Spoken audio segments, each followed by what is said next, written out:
Almost 4 years ago we founded what some would call an organization named Black Liberation Without Boundaries, or BLWB.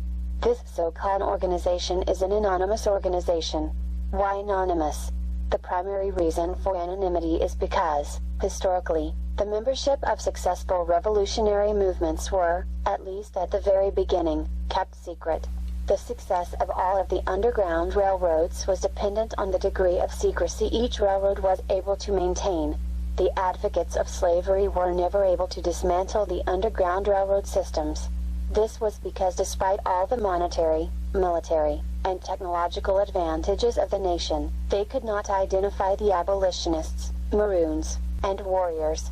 Even today, the historical record can only identify a small percentage of the abolitionists, and most of those identified were white. One reason for this is because most Aboriginal abolitionists that worked on the Underground Railroad operated off the grid and off the record. Upon discovery or capture, the Southern, so-called American, Aboriginal Railroad operatives would go so far as to face torture, decapitation, being burned alive, or the hangman's noose rather than disclose the names of other operatives. Members of the BLWB remain anonymous even to one another. This disallows them even the opportunity to disclose the identity, tactics, or plans of other operatives. The Akawu tells us that it's impossible for any interrogation method to force one to reveal information he or she has no knowledge of. Throughout North American slavery, people of all national and local religions, including Christians, Muslims, and shamans, philosophies, socioeconomic status, sexual orientations, and regions worked on one of the Underground Railroad systems. Even white supremacists, for their own mostly economic and safety reasons, worked on Underground Railroads. As a founder of this disorganization, yes, I said disorganization, I believe anyone interested in the true liberation of black people and ending the Black Holocaust can aid in that process.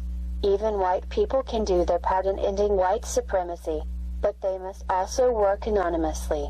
They cannot allow themselves to become the face of black liberation as they've allowed themselves to become the face of most positive things in the world. They must not allow themselves to join black liberation organizations. They must also work as lone wolves or in their own Caucasian wolf packs. A year or so ago, the President of the United States, Barack Obama, warned that the lone wolf is one of the biggest threats to the security of white supremacy. This isn't saying anything new. Lone wolves can be more dangerous than visible wolf packs because most known wolf packs, or organizations, have been infiltrated by saboteurs. White supremacy has lone wolf operatives and agents in dark brown, light brown, red, yellow, and white or pink skin operating all over the world. If the lone wolf is caught, it can't reveal useful information about the pack. The lone wolf understands and accepts that he or she can be sacrificed for the greater good of the pack. The lone wolf does not have the protection of the pack and, in fact, may even resemble the enemy to those in the pack. The lone wolf that works to end the Black Holocaust can be viewed as a martyr or mercenary for black liberation, a cause highest in virtue. There are many important actions a member of BLWB can take. Some of the more forward and threatening actions won't be mentioned here because there is no such thing as freedom of speech in the United States of America. Other actions can be as follows. Harbor, what might be called, modern day fugitive slaves. Anonymously give money to individuals or organizations that are working for black freedom. Donate supplies that can be used by these freedom fighters. White supremacy law enforcement officials, working as undercover freedom fighters, can either position to help modern-day fugitive slaves and freedom fighters evade capture. These double agents must be careful not to blow their cover. If their cover is blown, they must be prepared to sacrifice themselves for the benefit of the movement. Teachers that work in the public or private school systems can teach a counter-white supremacy curriculum, which admittedly would be double work. Medical doctors can help eradicate illegal and legal drug dependency. Farmers can grow and provide more organic, free, or inexpensive food.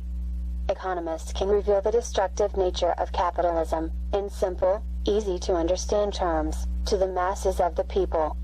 Religious leaders can simply be honest about the role all religions play in maintaining the Holocaust and the role they can play in ending it. In general, all people can aid, in whatever way they know how or to whatever degree they will, in repairing the damage done to Black people in this Holocaust. Few of the aforementioned actions are extreme. Mild and subtle actions may not be as impactful as more extreme actions, but some action can, at times, be more impactful than no action at all. Don't forget the importance of anonymity.